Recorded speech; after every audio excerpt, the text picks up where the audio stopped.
I'm Cape Joel, and you're watching Back in Bat, the YouTube video series where we chronologically critique episode by episode the greatest, most impactful superhero cartoon of all time, Batman the Animated Series. And on today's installment, even though Halloween is Thursday at the time of this recording, we're going to be taking a closer look at Christmas with the Joker. This was the second episode produced for the first season of the series, and oh man, revisiting it now, do I have some thoughts, I tell ya. Now, I realize in my On Leather Wings video, I threw around a term that might have confused some people. That would of course be early installment weirdness, basically a saying that any long-running show in the beginning, still trying to find their voice and their footing, are gonna do some stuff that isn't gonna gel with the rest of the series as a whole. And as I'm gonna try and explain throughout the course of this video, Christmas with the Joker is definitely a pretty solid example of early installment weirdness. As we join the episode, it's Christmas Eve time in Gotham, a most joyous event even in a place as hellish as Arkham Asylum. The Joker manages to break out using a rocket-propelled Christmas tree, all the while singing parody Christmas carols. I hope you enjoy those, because there's gonna be a lot of them here. Yeah, this is a good visual gag and everything, but a far cry from the type of Joker stuff we would all come to know and love from future episodes. It's important to note, however, that this is still Mark Hamill providing the voice of the Joker here, and he comes complete with all the manic energy that would go on to define the role, but it's pretty obvious he still hasn't settled into the role just yet, is still trying stuff out, and it's just not fully formed. Fun fact, Hamill was not actually the first choice to play the Joker here. It was almost Tim Curry, a man no stranger to voicing cartoon villains, some truly amazing ones in his filmography. Obviously, Mark Hamill is iconic in the role, but part of me always just kinda wondered what that alternate universe would sound like. One of the most noteworthy things about Christmas with the Joker is that it is the debut episode for this show's rather interesting take on Dick Grayson Robin, mainly that in Batman the Animated Series,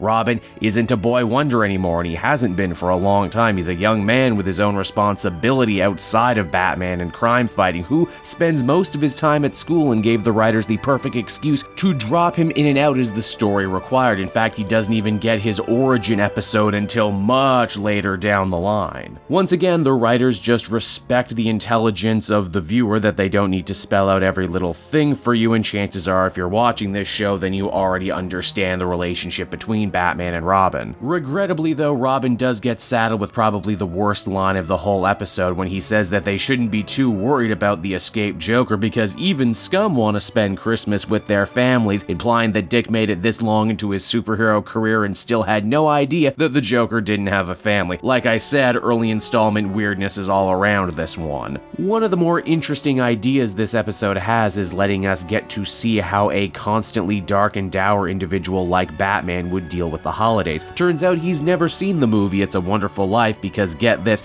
he could never get over the title. Again, that's a funny one-liner, but feels like it would be more at home in the Adam West Batman show than the show that this would ultimately become. Now, what exactly does the Joker have planned? He's taken over the Gotham airwaves, something that Batman villains do all the time in this show. It must be super easy, so he can broadcast his own twisted Christmas special, a joke that I feel is going to be lost on anyone under the age of 25. Heck, I would argue most people are more familiar with the parodies of cheesy live-action Christmas specials than they are the original thing. The Joker's also taken 3 hostages: Commissioner Gordon, Harvey Bullock, and journalist Summer Gleason, who I always felt was this show's attempt at trying to do their own version of Vicky Vale from the Tim Burton movie that inspired so much of the show. Honestly, her and Bruce never really got that close in the series, outside some minor flirtation here and there. In order to save everyone, Batman and Robin are forced to run a dangerous gauntlet, find where the Joker is hiding, and save a train from derailment after the Joker blows up a bridge. And why, yes, before you have to ask, Joker's henchmen do indeed sing Jingle Bells Batman spells, because why would you even do a Christmas episode if you couldn't make such easy jokes? Another thing that really sticks out to me revisiting this episode all this time later is just how strangely overly reliant on technology the Joker is in this episode, a far cry from the more low-tech, street-level Joker of future episodes. He's got rockets, giant cannons, gun-toting robot doubles, and eventually a small army of very giant giant toy soldiers, which, hey, if you ever played that Batman game on the Super Nintendo, now you know what inspired that. The big action set piece of the episode involves our heroes cornering the Joker in his abandoned warehouse lair. Again, there's just so many abandoned warehouses in Gotham, they're just lousy with them.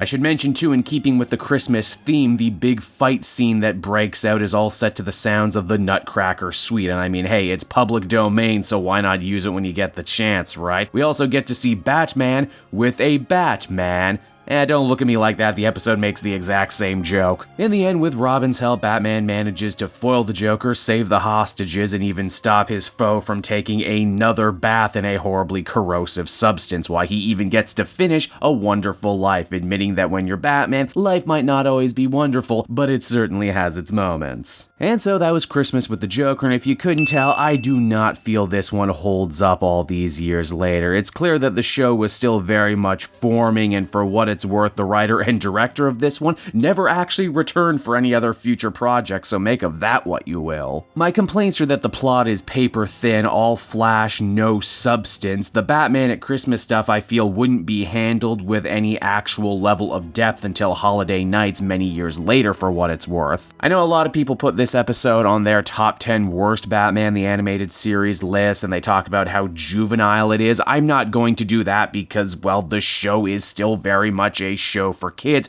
just a show that when it's at its best was able to offer something for everyone. This, though, was not the show at its best. But you know what? To try and not sound like a total hypocrite here, I would be lying if I said I don't end up watching this one most Christmas seasons. And so that will just about do it for me in another episode of Back and Bat. Until next time, everyone, I've been Cape Joel, and I will see you in the next episode. Bye-bye.